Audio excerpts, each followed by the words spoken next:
Hello, and welcome back again to Studio 428 here in Muncie, Indiana somewhere. And, that makes sense. We're going to continue on with our mock draft again. My name is Mr. Knoll, and to my left is Mr. Nelson. We're big, NFL and draft fans, obviously. Of course, everyone's excited about this upcoming off-season. Oh, yeah. I mean, of course, when your teams are like our teams and they don't always get to the playoffs, or... You didn't know we got a Vikings fan right here, Josh, and I'm a Lions fan myself. That explains the beer. Draft is one of our favorite parts of the year because we have hope. It always gives us hope for next season that we can make it, and maybe one year we can go 15-1 and actually make it to the Super Bowl. But that's always the hope. That's always the hope. But the number 11 pick in the draft, we have the Buffalo Bills. And Mr. Nelson, would you like to take this one? I sure will. The Bills had some real problems with their passing game last year. They only averaged 164 yards through the air. And they have Trent Edwards, the rookie quarterback, who played most of the year. So I think he's going to start most of next year. But I think to help out the passing game, you're going to have to go with Malcolm Kelly, the wide receiver from Oklahoma. He's a very big-time playmaker, 6'4" receiver. And they have Lee Evans, a very capable receiver, and he's a lot smaller than 6'4". So I think Evans is that big playmaking speed type guy, and Kelly, he's got to be a possession receiver, but he can still make the big playability too. So that really helps the pass. Be a nice little compliment for them in Buffalo. Give those people some hope. I mean, this team is obviously on the rise, and it has a lot of potential for playoffs next year. With the number 12 pick in the draft, we have the Denver Broncos, another team who, as many have felt, have underachieved this year. They obviously have arguably the best cornerback duo in the NFL right now with Ray Bly and, of course, Champ Bailey. The problem with the Broncos is they got killed against the rush. I mean, they were, what did I say? Rush defense. 30th against the rush. As you can tell, I can't really read the stats that we had produced for us by Mr. Nelson, but they're 30th against the rush last year, and they have just got to do something to stir this up. And I believe that they will take Keith Rivers, a young linebacker coming out of USC, to fill it up. He can play side to side. He's got that speed, and again, he's another pass rusher that could fit into this system. And with the number 15 pick in the draft, we have the Carolina Panthers. Well, the Panthers, they're actually kind of in the same boat as the Bills. Only averaged 170 yards passing last year. They went through their fair share of quarterbacks. One got injured, obviously. They had Matt Moore. They even had Smitty Testaverde playing for them for a little while. They were in trouble. And I think to help that out, I think they get a couple more years out of the loan. So I don't think they're going to take a quarterback right here. But I think they're going to get an offensive tackle, and Ryan Clady from Boise State to help that out. Right, and it's got to be a blessing for having him just fall this far out of the draft. Obviously, he has a lot of potential, and he can fit his own Viking scheme that's really implemented down there in Carolina very well. Okay, the next pick we have everyone's favorite team, the Bears. The Bears are just a team that is in desperation. I mean, their quarterback situation is god-awful. If you watch the Google video, we've already discussed the skill set of these quarterbacks they have in there. I mean, for God's sake, Tyler Horton is your best quarterback by a long shot. I mean, you have a situation at quarterback. But however, I don't believe that they're going to go with the quarterback in the draft. I think that they're going to try to get someone out from free agency. I don't think Andre Woodson, I think his delivery time is going to be a big issue on the combine.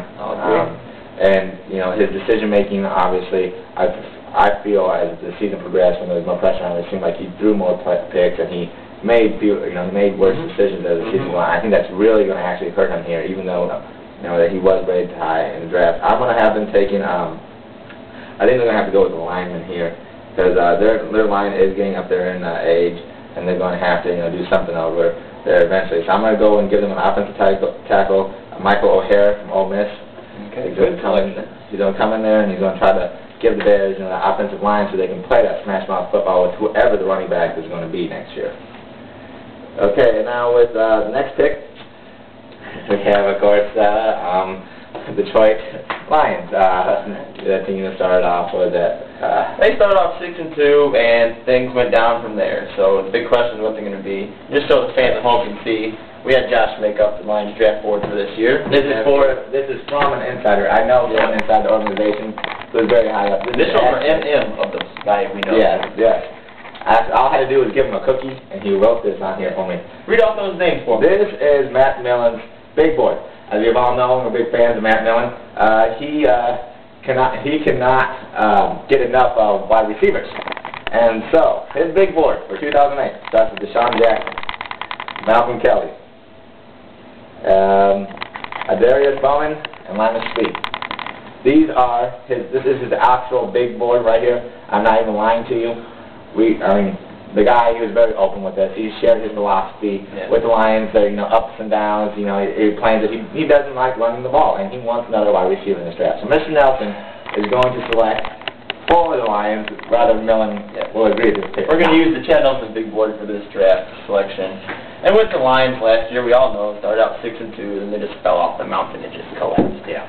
So anyways, last year, the defense was awful. Yes. And they run the cover 2, and the cover 2, you need people to rush the passer and people to cover the receivers. They had none of that. None of that. Oh. And they're either got to go with a big-time pass rusher or a good cover corner this year in the draft. I think they're going to go with Calais Campbell, defensive end from Miami. Great pass rusher with his size, 6'6", 280, can stop the run too. And that is just what the Lions need. So I think we're going with Calais Campbell, and hopefully that'll help out the deep. Are you sure they don't want a wide receiver in this year's draft? I mean, God's sakes, they only have about 8 of them on the roster. Yeah, and only 2 good ones. Yep. All right. For the next pick, for the next pick in the draft, we have the Arizona Cardinals, a team that is on the rise. This is a team that, they have been addressing their needs very well recently in the drafts and through free agencies, and really, the Kurt Warner pickup, whoever would have saw that one coming. Yeah, and it's helped them out. Yeah, it has. It really has. Line's getting injured. But I'm going to have to agree with one of my buddies on the show last time.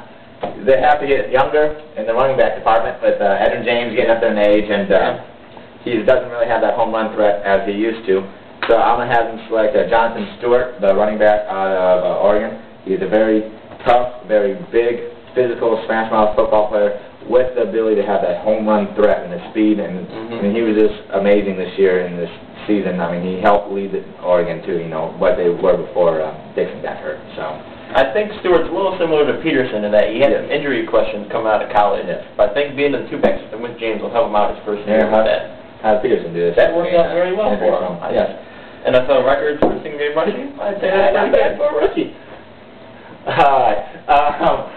Pick number 17 in the NFL draft. I'm going to also select the Vikings since I am a fan of the Vikings. This will probably be the last pick that we have on the hand for technical difficulties because apparently AA batteries don't last that long. For the Minnesota Vikings, they're not going to select a quarterback. Brad Childress has tied his name in with Tavares Jackson, and Tavares Jackson is not that bad as a quarterback.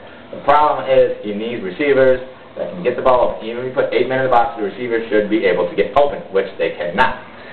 Hopefully this offseason they get rid of Troy Williamson. They sign some free agent receivers because Brad Childress does not believe in taking a receiver in the first round. But that said, they were the worst team against the pass last year. They need some pass coverage.